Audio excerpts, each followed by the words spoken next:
Is this as much drained maybe you feel after a win? Yeah, I mean, I feel good, to be honest. You know, a couple of bumps and bruises, but, you know, it feels good when you got a hard-fought win with that, so you don't really thinking about the pain or being tired. You know, you're too excited and the adrenaline is still running right now. What was going through your mind when the first play of the game ran, long touchdown, coming after off his lap? What was kind of going through your mind? I mean, what was going through my mind was just to make sure to keep the defense, under control, make sure they stay level-headed, because we expected big plays, and it came early, so our whole thing was to stay level-headed and fight back, and that's exactly what we did. What was the message from Coach Chins and just our overall defensive unit? Coach Chins, he made sure he never yelled at us. He made sure that he came and supported us on anything that we did, and he said, he's gonna make sure we make tackles. That's the only thing. He said we got to keep on making tackles and we'll be fine. He said it's one big play and we're not gonna let it happen again. And we came back, bounced back, and make sure we're making tackles. We'll support each other out there. Trayvon, how did you guys feel offensively? Put up a ton of yards, but didn't have as many points as you think for that. You guys kind of feel like you missed some opportunities out there? Or? Yeah, I feel like offensively, I feel like we missed a lot of opportunities. We shot ourselves in the foot many times, plenty of penalties. But overall, we bounced back. It's a close game, hard-fought game. And, we stuck together. I'm glad the defense was looking out for us, and they steady trying to get us going, And when games like this are very close, you need to stick together as a team. That's what the defense did. And the offense came together, we pulled it off. How much were you guys aware of Scott's baby situation? And how did you guys deal with it? He tried to not worry us too much about it, but he mentioned it to us. He said, basically if things happen, he want to be there for his son. We didn't worry about it because we had a whole plan. If that was to happen, coaches stuck together. Basically they said, you guys out there executing, whatever we call it, whether Coach Frost calls it or not, or Coach Walters or Coach Chance, whoever called it, you guys the one who execute the plays. So you have nothing to worry about basically. 8 in a row now for you guys. What's kind of the attitude in the locker room? Just after winning today, what was kind of the message? I mean, make sure when we get off the plane, it's going to be forgotten about and going on to the next game.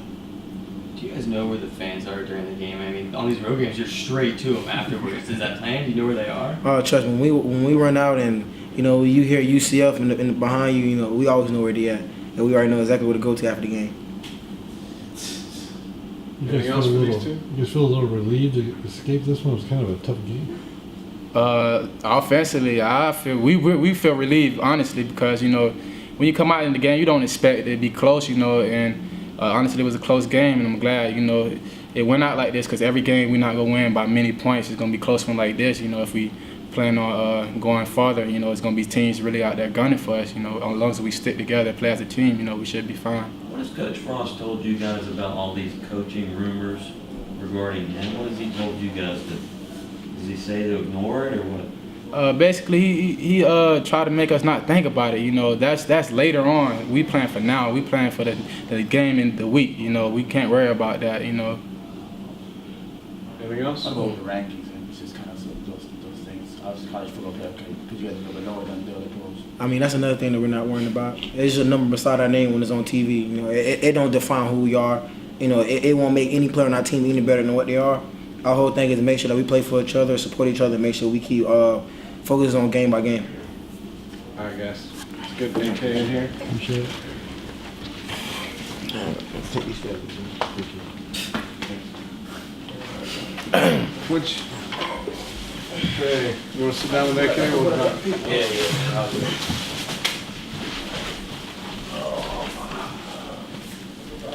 Adrian Killens, Trey Neal. How y'all doing? Hey guys. AK, what did you see on that touch run? You had to kind of shed some tacklers a little bit more than usual. Talk about that big run you had there. First of all, I seen a crease from the tackle in the guard, and I had to get skinny and get through there.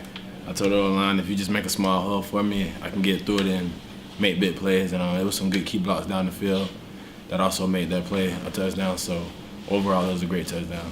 Coach said those were some new plays with some different blocking than you guys had done before, right? It was.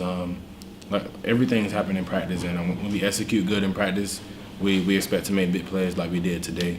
So we take it day by day in practice, and then on Saturdays, and when we play in the game, it's fun. Trey, you had a huge forced fumble on the goal line there. How desperate were you guys to get a play at that point? We just regrouped on the sideline, we just said we got to make a play, offense. They were out there kind of in with themselves a little bit, so we just trying to bring some spark on the defensive side. So I saw the ball, and I put my hand in there, and I felt it, so I ripped it out, and then Kyle just picked it up in the end zone, and we got the ball back. I know you guys know who their receivers were coming into the game, but how did they stack up from the film and from everything you've heard? Oh, those two guys are really good. Hats off to them. Even those slot guys, they all have a receiving core that complement each other really well. And they're pretty good guys. 16's big body, 18's really good catching, and the slot guys are really good also. Kind of let up a lot of points the last 2 weeks. You feel like this defense being exposed at all? What's going on? I think it's just, one of those lack of concentration. We weren't taking this serious, but this week I felt like we got back to how we were, the Memphis week and the Maryland week early in the season. We were hungry for it. I think this week with playing against those guys, we were hungry for it also. We just got to kind of work on some consistency with that. What were some of the adjustments, or what kind of clicked after that first touchdown of it? Really the first touchdown was just bad tackling, to be honest. We really can't do anything but wrap up and get him down. He broke probably 4 or 5 tackles on that long run, and we worked on it all week just from last week. But I think after that we kind of locked in and just started, wrapping up, going with our technique. Hey, Kay, you bust off quite a few big plays that have been key, especially tonight. How does it feel to carry that?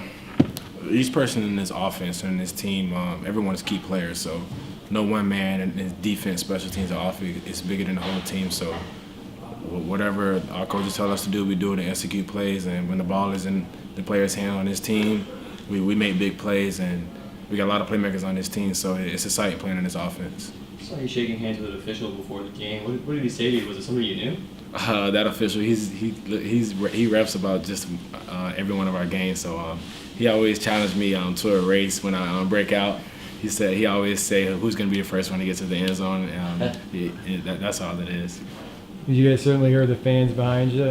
I saw a few guys Lambeau leaped into the crowd afterward. What did you think about the fan support here in Dallas?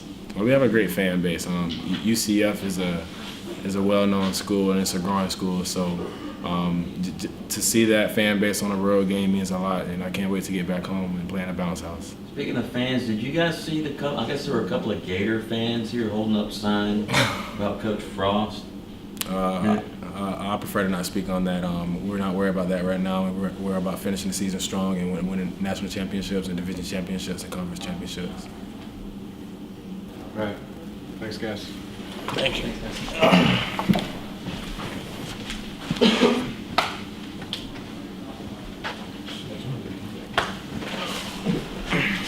How y'all doing? Hey, McKenzie. You guys haven't been in that many close games. Under Navy was a little bit closer. How do you feel after pulling this one out? Anytime you get a win on the road in this conference is big. SMU, they came ready to play tonight. Defensively, they threw some things at us that I wouldn't say caught us off guard, but they played very hard. And offensively, obviously, they're potent. So it was a hard-fought game tonight. Did you have less time to throw back there tonight? Did you feel a little bit more pressure than usual? No, honestly, I don't think so. I thought our O-line actually did a very good job. I think there's times where there's just stuff wasn't open downfield, so I did my best to kind of get out of the pocket and see if stuff would break down. You guys left some points out there, obviously. Is any problem with focus tonight?